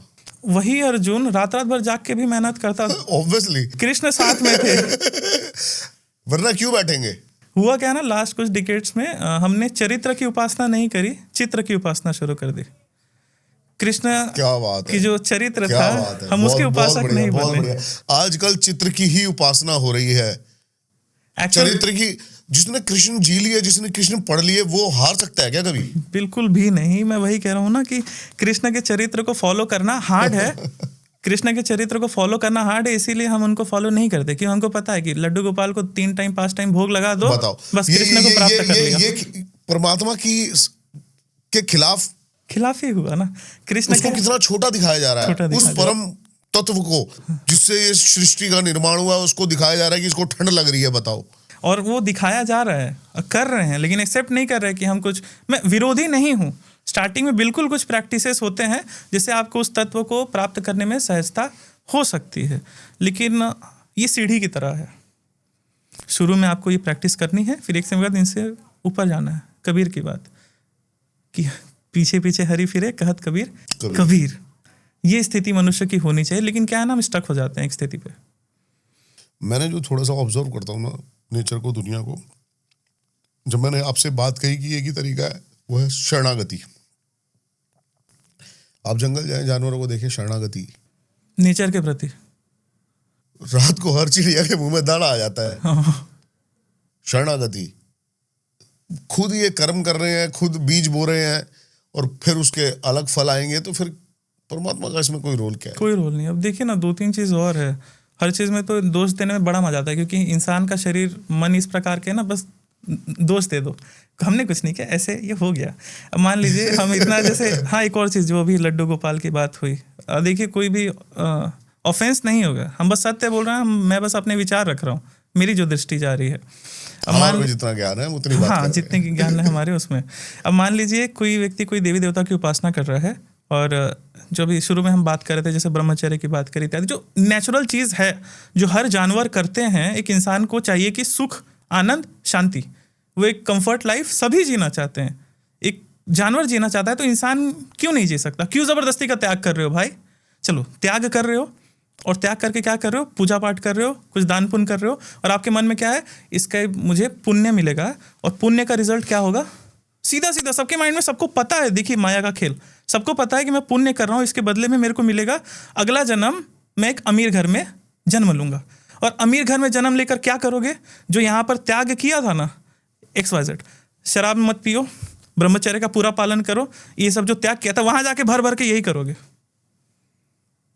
जो पैसे के प्रति आपका एक वो था, संसार में भोगों के प्रति, माया के प्रति आपका वो था कि आसक्ति नहीं थी कि यार ये सब गलत होता है, अगले जन्म आपका उद्देश्य आपको पता है, पुण्य मिलेगा, अगले जन्म अमीर के घर में जन्म लोगे, वहां जाके यही भर भर के करोगे। स्वर्ग मिलेगा, स्वर्ग जाके यही भर भर के करोगे। सत्य यही है, लेकिन कड़वा है। और यही बात जब ओशो कहते हैं, कड़वा ही है, कड़वा ही है, और ये एक्सेप्ट करने में ना इंसान को टाइम लगता है। तलवार अपना भी हाथ कट सकता है जी, लेकिन सत्य कभी सुना नहीं। मन की औकात नहीं है सत्य जानने की भी। हाँ, बहुत छोटी चीज है मन। सत्य वो परम तत्व ही जान सकता है जो कृष्ण है, चेतना। अच्छा देखिए, इससे मान लीजिए शरीर किससे बना है? पंच तत्वों से, ठीक है। पंच तत्व में ब्रेन वगैरह आ गया, माया मतलब संसार पंच तत्व के ही अधीन है, और परमात्मा पंच तत्वों के ऊपर है। तो कैसे इस पंच तत्व के शरीर से उस परम तत्व को जान लोगे? बिल्कुल सही बात है। जब मन को नहीं जान पाए तो उसको कैसे जान पाओगे? तो उसको कैसे जान पाओगे? मन कंट्रोल में है नहीं, और आपको कुछ और कंट्रोल करना है, किसी और इंसान को कंट्रोल करना चाहते हैं। खुद को कंट्रोल कर ले भाई, बाद में जाना कहीं। आजकल तो देखेंगे कि जो तंत्र है वो भी कथावाचन बन गया है। कैसे? मान के चलिए कहीं भी किसी मीडिया या फिर सोशल मीडिया कहीं पर भी कोई स्टोरी टेलिंग चल रही है। तंत्र में क्या स्टोरी करोगे? स्टोरी टेलिंग अगर करना है तो आप भागवत पुराण सुनो, ओशो को सुनो, वो कथावाचन कर रहे हैं ना। तंत्र में इतनी बातें हैं ही नहीं करने के लिए, इतनी बातें कहाँ से जा रही है? तंत्र है पूरा पूरा ज्ञान। जैसे तंत्र क्या है बेसिकली नहीं समझते हैं। बताइए, तंत्र बताइए आप क्या है? सिद्धियां प्राप्त करना। अगर किसी के ऊपर नजर बाधा, तंत्र बाधा इस प्रकार से चलिए तो बस उसको काटना, दैट्स इट। आपको अपने लाइफ में हर जगह जबरदस्ती तंत्र घुसाने की, ज्योतिष घुसाने की जरूरत नहीं है। लाइफ बहुत सिंपल है, संसार उतना उलझा हुआ नहीं है जितना का मन उलझा हुआ है। बोलना नहीं चाहिए, लेकिन सत्य यही है। आपको ना, जैसे अभी बात की ना हमने कि कंफर्ट जोन में माइंड को रहने की आदत है। कुछ बुरा हो गया, मैंने नहीं किया, ग्रहों के वजह से हुआ, अब ये बोल दो, बच गए। एटलीस्ट आपका मन तो मान रहा है, तो किसी ने तंत्र कर दिया, नजर कर दी। मैं बता रहा हूँ, विश्वास नहीं करोगे, कई की केस स्तंभन, कई की केस ऐसे आते हैं कि जैसे आप कितना इसको मारण मोहन उच्चाटन को कितना सारे होते हैं, प्रॉपर पूर्ण तरीके से सारे होते हैं, सारे के सारे होते हैं। हाँ, लेकिन जितना आजकल केसेस आ रहे हैं ना, उतने भी नहीं होते। और इतना करना भी बहुत सरल भी नहीं होता, इतना भी सरल नहीं होता कि बस ये कर दिए। नहीं। पीछे का साइंस कैसे काम करता है? मुझे जो लगता है, जो मैंने थोड़ा बहुत तंत्र समझा है, वो ये है, जैसे कि मैं अभी, मेरा तंत्र क्या है मैं आपको बताता हूँ। जब मैं ध्यान में होता हूँ, पूरा शून्य, जब बिल्कुल मन त्राटक कर करके टूट जाता है, थक जाता है, पागल हो जाता है, जब वो चुप बैठा रहता है, तब जो आप सोचोगे कि आप ही पॉडकास्ट में ये हो, तो वो चीज होने लग जाती है। मैनिफेस्टेशन जैसा ना। हाँ, मतलब आपके अंदर क्षमता है कि आप अपनी ऊर्जा से कुछ कार्य करवा रहे हो, यूनिवर्स को आप सिग्नल दे रहे हो। इस पे थोड़ा लंबा बोल दूंगा, ठीक है? लंबा बोलिए आप। मान के चलिए तंत्र से जैसे प्रश्न आपने किया ना कि तंत्र क्या है मेरे लिए, ठीक है? कई चीज़ें ना, एक तो जैसे मैंने बोला कि मेरा रैशनल माइंड था, थोड़ा सा साइंस भी ले ली थी, तो इस चक्कर में थोड़ा सा वो हो गया कि चीज़ों पे जल्दी ट्रस्ट ना करें। सोसाइटी उस प्रकार की थी, है। अब मान लीजिए ह्यूमन हियरेबल रेंज कितनी है, मनुष्य की सुनने की क्षमता 20 हर्ट्ज से लेकर 20,000 हर्ट्ज। मैंने इस माइक को स्पर्श किया, इस हाथ को स्पर्श किया, आवाज़ आई लेकिन मुझे सुनाई नहीं दी। इसका मतलब ये नहीं कि आवाज़ एग्जिस्ट नहीं करती है। यहाँ से मैं कितनी दूरी देख पाऊंगा, 1 किलोमीटर, 500 मीटर? क्या उसके आगे दुनिया एग्जिस्ट नहीं करती? एग्जिस्ट करती है। मेरी क्षमता नहीं है कि मैं इन आंखों से आगे की दुनिया देख सकूं। उसके लिए मुझे उधर आगे जाना पड़ेगा, ठीक है। जहाँ तक जो कार्य मैं कर पा रहा हूँ उससे आगे भी बहुत कुछ है, इसका मतलब ये नहीं कि एग्जिस्ट ही नहीं करता कुछ। तो ये एक लॉजिक लगा अपने ही आप माइंड में सोचते सोचते, क्योंकि कुछ चीज़ें थी ना, रात में सोता नहीं था। अगर कोई डाउट आ गया तो जब तक वो क्लियर नहीं होगा किताबों में, सोशल मीडिया पे, गूगल में, चाहे कोई बता दे, तब तक मैं सोता नहीं था। रात को जाके क्या कर रहे हैं, तारे देख रहे हैं। अगले दिन स्कूल है, कॉलेज है, काम है, डांट सुन रहे हैं घर पे कि लड़का बिगड़ गया, ज्योतिष तक तो ठीक था, भाई रात को जाके क्या कर रहा है। ये सब चीज़ें हुई। तो मान के चलिए अनुभव कैसे होते हैं। काफ़ी समय गया साधना करने में, इत्यादि इत्यादि। कुछ भी नया दिखना, लोग कह रहे हैं ना कि 1 महीना 2 महीना साधना कर ली, कुछ सफलता नहीं मिली। सर दीक्षा होने के 1.5 साल बाद तक ना एक प्रेत तक नहीं था मेरे पास। लोग कह रहे हैं मेरे साथ कुछ मानसिक भी शक्तियाँ नहीं चलती थी। ये स्थिति थी मेरी। आसन मेरा बहुत परफेक्ट था, 4, 4.5, 5 घंटे में बैठता था एक स्थिर आसन में बिना हिले डुले, ठीक है। उसके बाद इवन मैं शमशान में जा जाके 6-6 दिन, 15-15 दिन साधना कर रहा हूँ, टोटके कराया, कुछ भी नहीं दिखा, कुछ भी नहीं हुआ। लेकिन जो भूख बोला ना मैंने, कि जो जितने मेरे लॉजिक्स थे ना सब परफेक्ट बैठ रहे थे, ये कमी मेरे अंदर है। रामकृष्ण परमहंस को काली माता प्राप्त हुई तो रामकृष्ण सही थे, मेरे में कुछ कमी है। कमी थी, एक हल्का सा माइंड में डाउट था कि ये जो मैं कर रहा था ना कि चीज़ें हैं तो दिखाओ। तो तब पता चला कि जो विश्वास है, जो शरणागति है, हर जगह लागू हो रही है। शरणागति संसार में, परमात्मा में भी लागू हो रही है, शरणागति शक्तियों में भी लागू हो रही है। मैं केवल शक्ति वर्ड यूज़ कर रहा हूँ, वो देवी देवता हो सकते हैं, भूत प्रेत सब हो सकते हैं, ठीक है। तो विश्वास की है अलग डायमेंशंस को अनलॉक करने के लिए। तो जब विश्वास हुआ, चीज़ें जब करने लगे, तब और भी चीज़ें पता चले कि मंत्र कैसे वर्क करते हैं। कंजर्वेशन ऑफ एनर्जी है ना, जो बोलता है कि the energy can neither be created nor be destroyed, it में change one form to another form. शक्ति ना तो जन्म लेती है, ना ही मरती है, स्वरूप बदलती है। मैंने कुछ खाना खाया, ठीक है, उस पर मुझे ऊर्जा मिली, कार्बोहाइड्रेट मिला। मैं कुछ बोल रहा हूँ, आप सुन रहे हैं, लोग सुन रहे हैं, अपने लाइफ में उसे प्रोसेस करेंगे, माइंड में कुछ क्रिया करेंगे। ऊर्जा कहाँ से कहाँ बदल गई। कोयला जला, कोयले से बिजली बनी, हवा चल रहा है, एसी चल रहा है, माइक चल रहा है, शक्ति स्वरूप बदल रही है। तो जो आपने मैनिफेस्टेशन वाली बात करी, एक मंत्र में मैं ऊर्जा डाल रहा हूँ कि हे माँ लक्ष्मी, मुझे धन दो, धन दो, धन दो, धन दीजिए, धन दीजिए। ये जब मैं बोल रहा हूँ ना, तो ये ऊर्जा निकल तो गई, वो देवी तक पहुंचेगी और एक्चुअल में कुछ ना कुछ होगा। नजर कैसे, बहुत बढ़िया, बहुत बढ़िया, बहुत बढ़िया, सही कह रहे हो आप। नजर कैसे लगती है ना, मान के चलते हैं जैसे 3 शरीर हमारा, एक स्थूल शरीर फिजिकल जो दिख रहा है, एक कारक शरीर जिसमें कर्मफल का स्टोरेज हो रहा है, ठीक है, एक हो रहा है सूक्ष्म शरीर जिसको आप ऑरा कह लो, मन कह लो आपका, ठीक है। हॉस्पिटल जाते हैं या फिर किसी निगेटिव पर्सन से जब मिलते हैं, बेसिकली जो हमेशा गुस्सा रहता है या फिर हर चीज़ में निगेटिव बातें करता है, उसके सामने बस जाके बैठ जाओ, हॉस्पिटल चल जाओ, फिर घर आओ, देखो ना ऑरा थोड़ा डाउन लगेगा, मन लगेगा कि यार ये तो मज़ा नहीं आया। अब मंदिर चले जाओ ये सही बात है, ये हर कोई रिलेट कर सकेगा और कमेंट भी करना। भाई ऐसे कई बंदे होते हैं जो साले आके बैठते हैं ना, मन करता भगा दे इसे यार। एक्चुअल में ना शास्त्रों में तामसिक अर्थ ये होता है, इसे भगा दे भी यहाँ से, ऐसा आता नहीं दिमाग में? बिल्कुल आता है सर, आप बैठने की इच्छा नहीं होती। हाँ, ऐसे कई है, आते ही मैंने कहा तो मैं गेट बंद करता यार, मैं भाई यार तू जा यार, अभी क्या हो गया भाई, मैं तो कुछ कहा ही नहीं। अब एक और पर्सन इसमें साथ में अब होता वो है बेचारा ना, वैसे सच बताऊं तो दोषी नहीं है, उसको पता ही नहीं है उसने किया क्या है। जी ये बस है।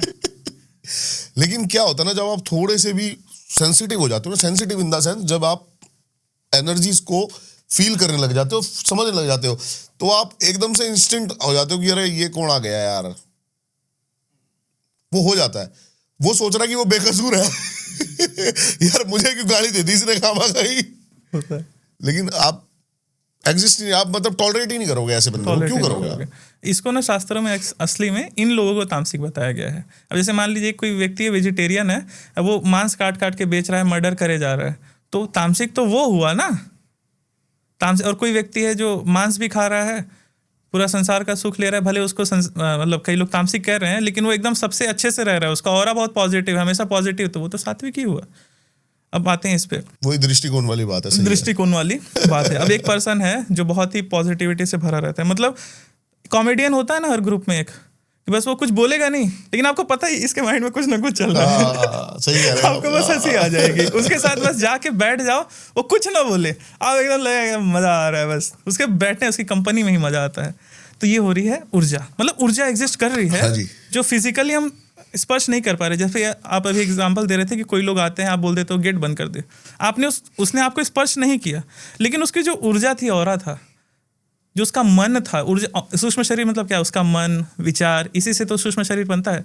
और जब आप संवेदनशील होते हो, चीज़ों को समझने लगते हो, एक्सेप्ट करने लगते हो, तो पता चलता है कि जी हाँ, ये भी वर्क करता है। आपका सूक्ष्म शरीर समझ रहा है, उसके पास मन है, क्योंकि मन समझ रहा है आपका दिमाग कह रहा है। जैसे एग्जाम्पल, एक पर्सन है जिससे आपको काम लेना है, ठीक है, आपका फिजिकल बॉडी, आपका ब्रेन कह रहा है कि हाँ मुझे इसे काम कराना है, कैसे भी करके करा लो, लेकिन आपका मन समझ रहा है, मन कहता है इससे तो मन ही नहीं कर रहा इसे काम कराने का, ठीक है। ये साला खराब ही तो कर मन रहा है हमारा सूक्ष्म शरीर, मन समझ जाता है। तो नज़र कैसे लगी, मैं खाना खाया और मैं एक पर्सन को गाली देने लगा बिना छुए, अब मेरी ऊर्जा गाली के रूप में उसके कानों तक गई। अब वो अगर उसको प्रोसेस करता है तो वो चिढ़ेगा, बहुत कुछ होगी, ठीक है। और मैं किसी की तारीफ कर रहा हूँ, उसको शुभकामनाएं दे रहा हूँ, तो पॉजिटिविटी हुई।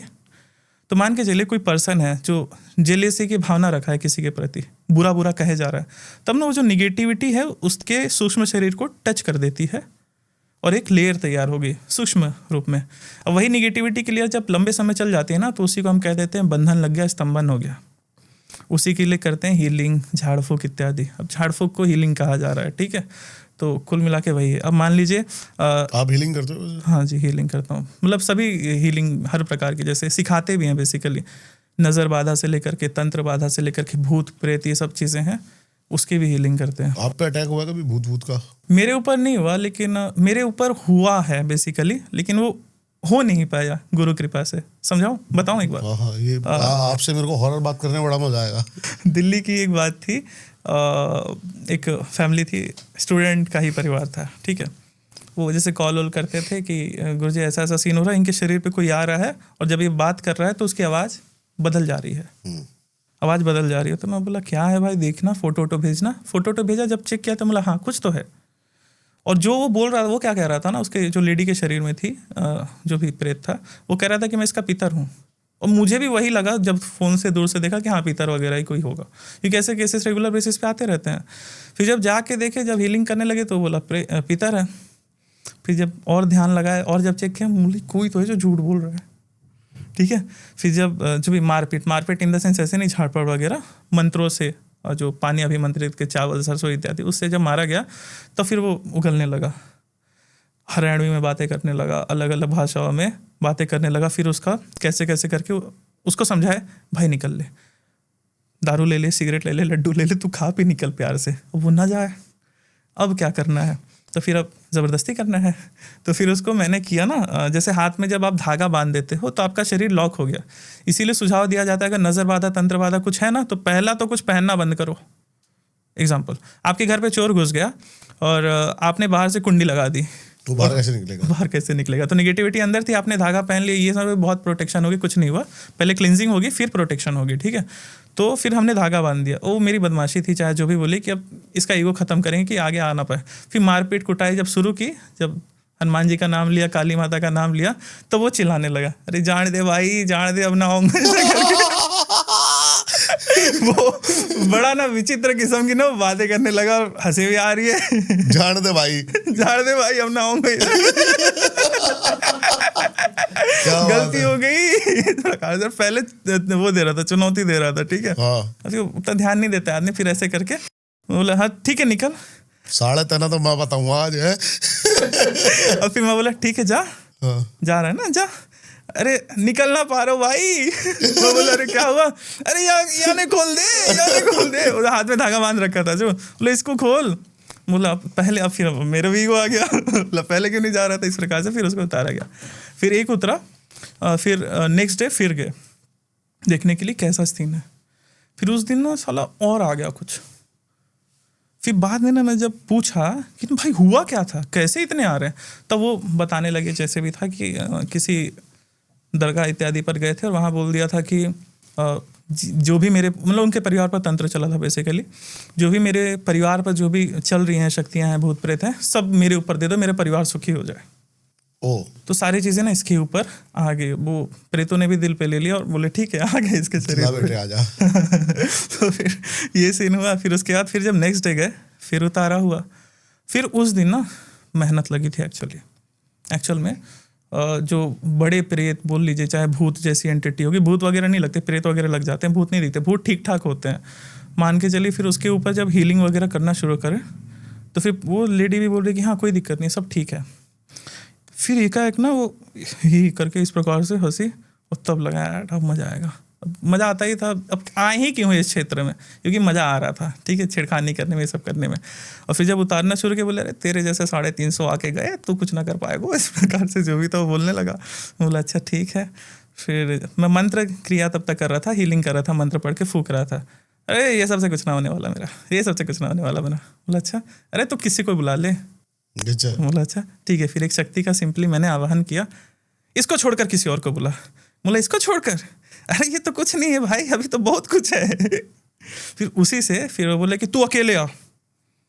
उसने बोला तू अकेले। बोला चल ठीक है, मैं और मेरा गुरु, कोई शक्ति नहीं, सभी का विसर्जन किया, कुछ प्रोटेक्शन नहीं लगी, बॉडी पे माला पहना था, माला उतार के रख दिया। बोला चला, मैं और मेरा गुरु खड़ा। नहीं गुरु नहीं, तू अकेले आ। अभी तक तो मेरे को पता था बिना गुरु कृपा के, बिना शक्तियों के मेरी क्या औकात है, वो तो मेरे को निपटा देगी। फिर उसके बाद मैं बोला चल ठीक है, लेकिन फटाक से ना वो प्रोटेक्शन सोच के था, जैसे ही आएगा फटाक से प्रोटेक्शन लगा लूँगा।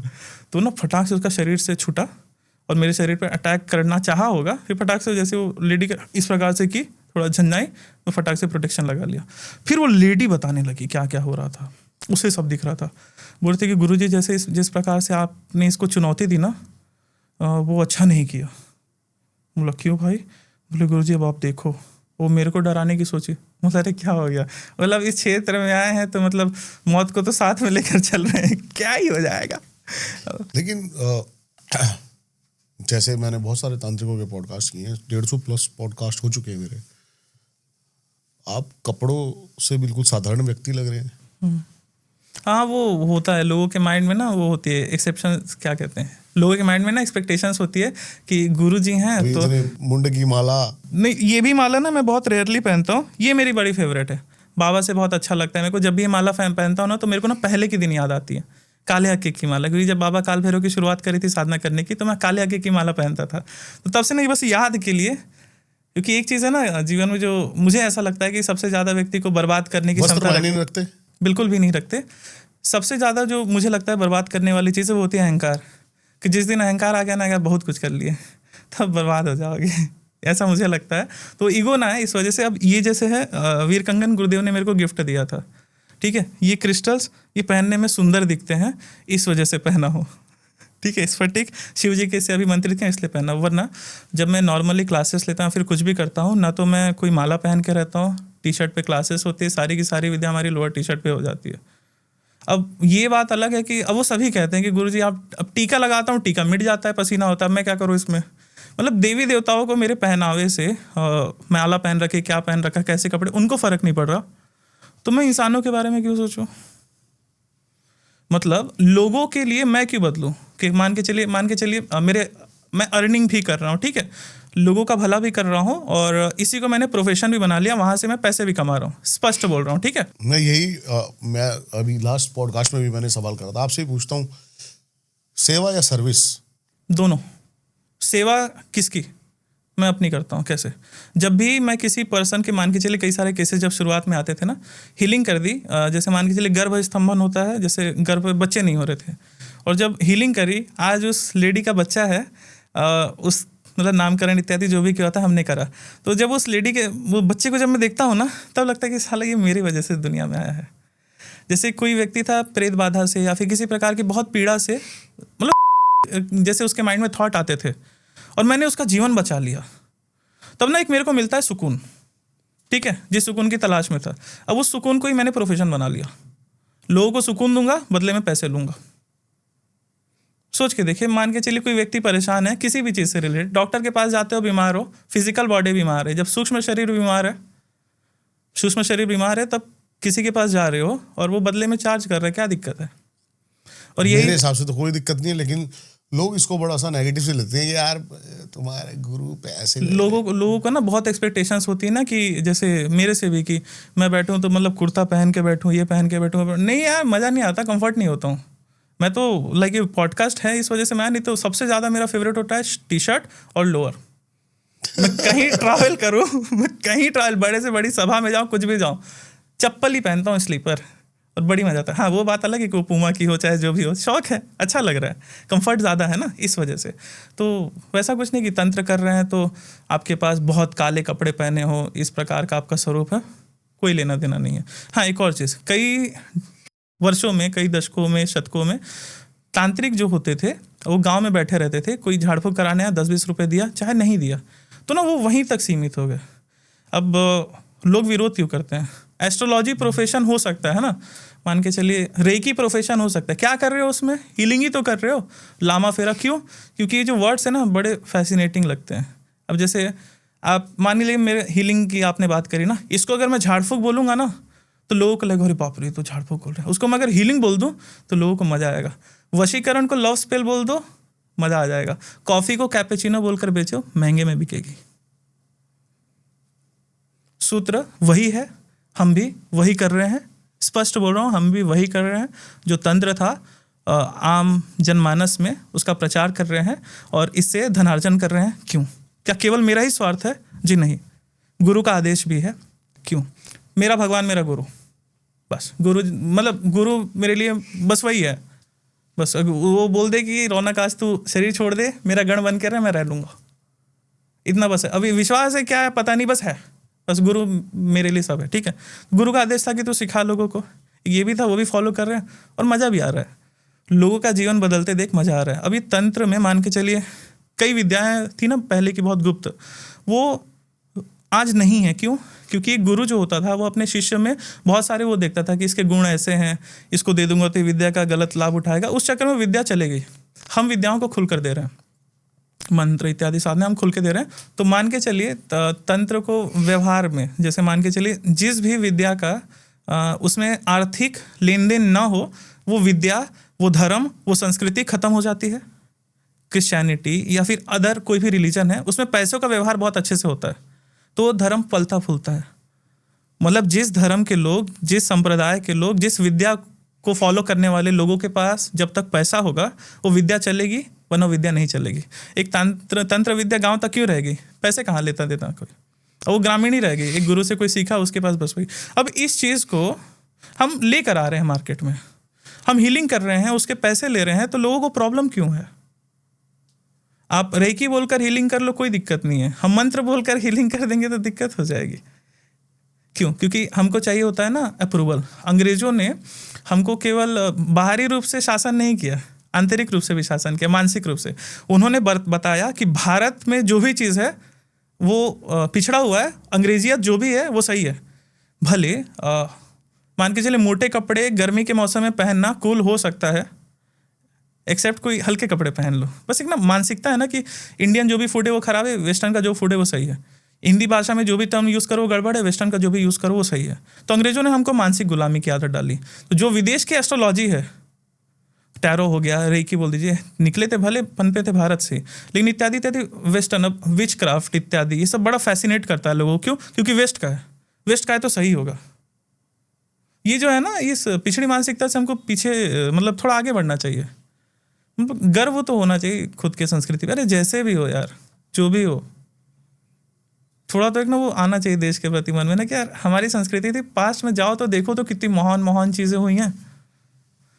ठीक है, जैसे रावण के पुष्पक विमान का जब वाल्मीकि रामायण में वर्णन आता है तो उसमें आता है ना लिखा हुआ कि जो रावण का पुष्पक विमान था उसको सूर्य की रोशनी से ऊर्जा मिलती थी। सोलर सोलर, क्या बात है। अब संस्कृत में और हिंदी में लिखा है तो सर ये आपको फैसिनेट नहीं कर रहा है। अब इसी को मैं इंग्लिश में बोल दूं तो मजा आ जाएगा। समझ रहे हैं? तो ये मार्केटिंग भी हम लोग कर रहे हैं। सोलर बिल्ट एयरप्लेन या फिर एरोप्लेन। जी बस वही है। जैसे आजकल बहुत सारी गद्दियां चल रही हैं, कई औरतें सर घुमा रही हैं, वो प्रेत वगैरह होते हैं, लोगों को लगता है देवी देवता काली है। माँ। काली माँ नहीं होती। जैसे मान के चलिए ना, एक गण बताते हैं ना पहले। जैसे एक बहुत ही अच्छा टॉपिक बोलता हूँ मैं, फिर इस पे ना ये सारा का सारा क्लियर हो जाएगा। भगवत गीता के अनुसार कृष्ण कह रहे हैं, जो प्रेतों को भजते हैं प्रेतों को प्राप्त होंगे, पितरों को भजने वाले पितरों को, जो भूतों को भजते हैं, भूत मतलब पंचभूत, जो संसार की मुझे चीजों को भजेगा वो मुझे प्राप्त होगा। आगे कह रहे हैं, अनन्या चिंतयन्तु मां ये जना पारिपास्यते तेषां नित्यभियुक्तानां योगक्षेमं व्यायामम्। तो मतलब कृष्ण अर्जुन तुम मुझे भज, पूरे तेरा योगक्षेम मैं संभाल लूंगा। बस। ठीक है, तब वो सीन था। मान के चलिए अब यहाँ पर एक व्यक्ति है जो हनुमान जी को भज रहा है, ठीक है। तब आफ्टर जब वो शरीर छोड़ेगा तो उसका स्वरूप कैसा होगा? हनुमान जी जैसा ही दिखने लग जाएगा। वो उसका जो प्रेत होगा ना, वो हनुमान जी जैसा ही दिखेगा। अब जब मंदिर में उसका आवाहन होगा या फिर कोई साधक बुलाएगा तो वो वाले हनुमान जी नहीं जाते, ये जाते हैं। समझते हैं चीजों को, Okay, समझते हैं क्या चीजों को ना, बात है। समझते हैं चीजें। इसको कहते हैं गण। अब बहुत ना डीप जाते हैं इस पे, ढेर सारे लॉजिक बताऊंगा, कई चीज बताऊंगा। एक समय पर जैसे मान के चलिए ना, माता काली से लोग मारण भी कराते हैं, मारण क्रिया इत्यादि कराते हैं ना, माता काली से, बगलामुखी से, भूत प्रेतों से। ठीक है, तो मान लीजिए दो व्यक्तियों ने माता काली की साधना करके सिद्ध कर रखी है। अब दो, क्या वो आपस में मारण करा सकते हैं दूसरे के लिए? पॉसिबिलिटी बिल्कुल है, क्योंकि दोनों के पास काली है। एक समय पे मैं कई सारे सिचुएशन क्रिएट कर रहा हूँ, बाद में एक जवाब दूंगा। 10 लोग माता काली की साधना कर रहे हैं और माता काली 10 को एक समय पर प्रत्यक्ष होकर दर्शन दे दी। How is this possible? अब बोलेंगे कि अगर हनुमान जी का बोलता, एग्जाम्पल देता, तो वो अष्ट सिद्धि नौ निधि के दाता एक समय पर कई जगह उपस्थित हो सकते हैं। ठीक है, कुछ ऐसा नहीं है।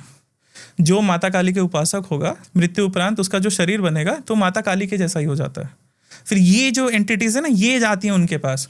वो एंटिटी नहीं जाएगी कि जो माता काली रक्त बीज का वध करके शिव जी के पाँव पर, शिव जी के छाती पर पाँव रख के, वो वाली काली नहीं जाएगी। ये काली माता जाती हैं, ये वाले हनुमान जी जाते हैं। आप समझते हैं? कई लोगों के ऊपर नजर बांधा है, बगल के हनुमान जी के मंदिर जाएंगे वहां नहीं उतरेगी, मेहंदीपुर वाले जी जाएंगे वहां उतरेगी, क्योंकि वहां के हनुमान जी स्ट्रांग है। समझ गए?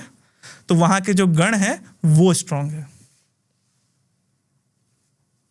ये होता है सीन। क्या बात अब है। इसी में मान के चलिए, कोई पर्सन है, या किसी ने 40 दिन करके माता काली की सिद्धि प्राप्त करी, किसी ने 100 दिन करके माता काली की सिद्धि प्राप्त करी, और दोनों ने आपस में एक दूसरे के प्रति मारण कर दिया, फिर कुछ क्रिया चला दी। जीतेगा कौन?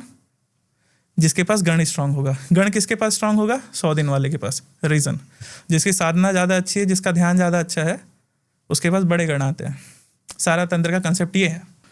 आपको अगर कोई ऐसे देवी देवता प्राप्त हो जाते हैं तो आपका मोक्ष नहीं प्राप्त हो जाता। इस चीज़ को समझो। अगर कोई देवी देवता, अब मान के चलो ना, लोगों को क्या लगता है ना, सिद्धि जिस दिन प्राप्त हो जाती है उसके बाद आदमी ना दिव्य हो जाता है। कुछ दिव्य नहीं होते यार, जैसे हो वैसे ही रहोगे।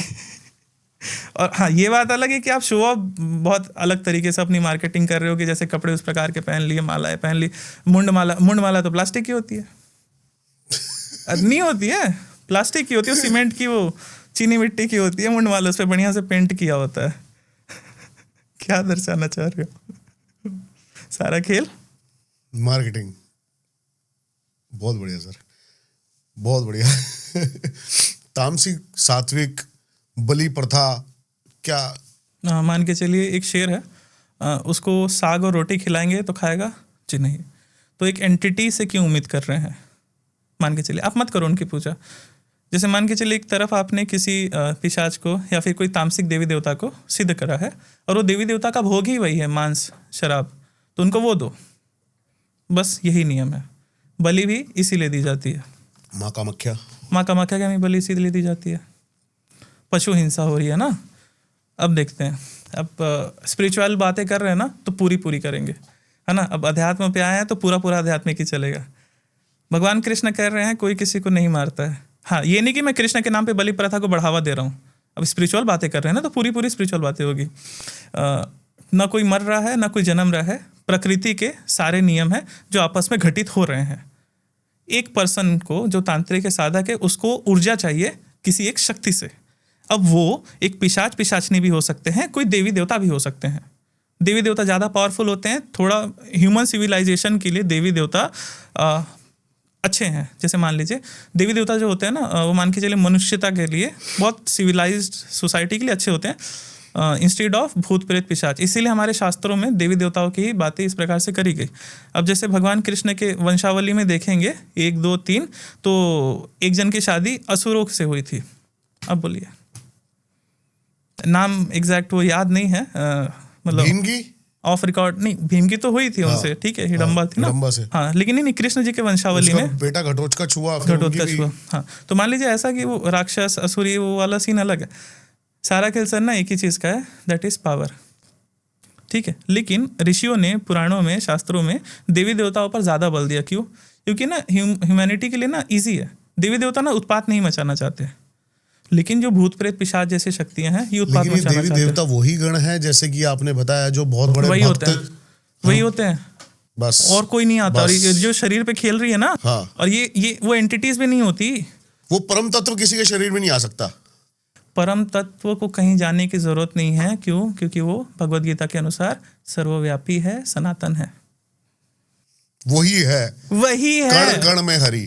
कण कण में हरि। अब वो शिव, जैसे शंकराचार्य की स्टोरी आती है ना, भगवान शंकराचार्य की, बड़ी फेमस है, शॉर्ट में बता रहा हूँ। जैसे भगवान शंकराचार्य की स्टोरी आती है ना, कि जैसे एक तरफ तो वो कह रहे हैं कि जगतम मिथ्या ब्रह्म सत्यम जीव ब्रह्म नापरा, जीव और ब्रह्मा में कोई परे नहीं है, कोई बंधन नहीं है, दोनों एक ही है, ठीक है।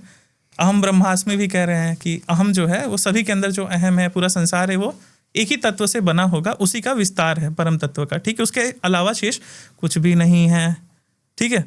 अब वो जा रहे हैं काशी में, अब एक चंडाल आ जाता है शराब पी करके, अब वो सामने आ जाके खड़ा हो जाता है। अब शंकराचार्य के शिष्य कहते हैं कि हटो सामने से। तो बोले क्यों? तो बोले तुम दुर्गंध हो, हम ब्राह्मण हैं, हम सन्यासी हैं, और तुम में से तुमने शराब पी रखी है, फलाना ढिमकाना, तुम गाली वाली देते हो। तो बोले अच्छा ठीक है, तुम किसको हटने को बोल रहे हो शंकर? इस शरीर को हटने को बोल रहे हो, इस चंडाल को हटने को बोल रहे हो, इस मदिरा पिए हुए व्यक्ति को हटने को बोल रहे हो, कि जिसको तुम शिव कह रहे हो उसको हटने को बोल रहे हो? तुमने बोला कि संसार में, संसार और इस शरीर, मतलब परमात्मा और इस शरीर में कोई भेद नहीं है, तो तुम किसको हटने को बोल रहे हो? शिव को हटने को बोल रहे हो, तो वो तो हर जगह है, तो किसको हटने को बोल रहे हो? इस शरीर को। तुम तो कह रहे हो तुम शरीर हो ही नहीं। स्पिरिचुअल की बातें कर रहे हो तो पूरी पूरी करो। अद्वैत की बातें कर रहे हैं कि पूरा संसार शिव है, तो किसी चीज़ में कोई अच्छा नहीं है, कोई बुरा नहीं है, डिपेंड करता है किसको क्या चाहिए। क्यों? क्योंकि हम परमात्मा के साथ साथ प्रकृति भी है, जो अर्धनारीश्वर का स्वरूप आता है ना, कि संसार दोनों है, प्रकृति और परमेश्वर, ठीक है। ये दोनों चीज़ हैं, दोनों का मिलन ही कह सकते हैं सृष्टि है। तो मान के चलिए जो हम माया है, जिसको हम जीवन कह सकते हैं। हमारा शरीर है, जिसमें प्राण है, शरीर है, प्रकृति का हिस्सा है। अब सोच के देखते हैं ना, प्रकृति का नियम कैसे चलता है। प्रकृति चाहती है विस्तार, आप कुछ नहीं भी करो तो भी प्रकृति बढ़ते रहेगी। एग्जाम्पल, मर्द के अंदर टेस्टोस्टेरोन, महिला के अंदर एस्ट्रोजन, ये दोनों इस प्रकार से निर्माण है कि दोनों आपस में एक दूसरे के प्रति आकर्षित होंगे। उद्देश्य क्या है? एक बच्चा हो। प्रकृति लगातार विस्तार कर रही है, नासाब जा करके निकाली है, प्रकृति के साथ छेड़छाड़ हो रही है, छेड़छाड़ हो रही है, बता रहा हूँ। मान के चलिए ये एक हो गया टेस्टोस्टेरोन आपस में जो जुड़ रहे हैं।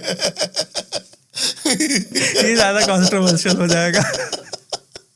लेकिन ये हो रहा है, तो हार्मोनल इम्बैलेंस है ना, नहीं फैशन भी है। वो तो लोग कूल बनने के लिए तो कुछ भी करें। वो तो जानवरों के पास जाए, आप क्या कहेंगे? वो तो उनकी चॉइस है ना, मैंने क्या बोला अभी। तो मान के चलते हैं, माय चॉइस, उनकी चॉइस है। मान के चलिए जो भगवत गीता में ही जो सनातन टर्म जैसे अभी मैंने यूज कर लिया, तो इसको भी थोड़ा एक्सप्लेन कर देता हूँ। सनातन क्या? लोग कहते हैं कि आपकी जो संस्कृति है वो सनातन है, आपकी जो जीवन शैली है वो सनातन है, आपकी जो भाषा है वो सनातन है। तो सनातन तो हमारा धर्म है ही नहीं। कैसे समझते हैं चीज़ों को ना। सनातन किसको कह रहा है ये एक्सप्लेन करूंगा। नहीं, सनातन है तो पूरी बात करेंगे, ठीक है।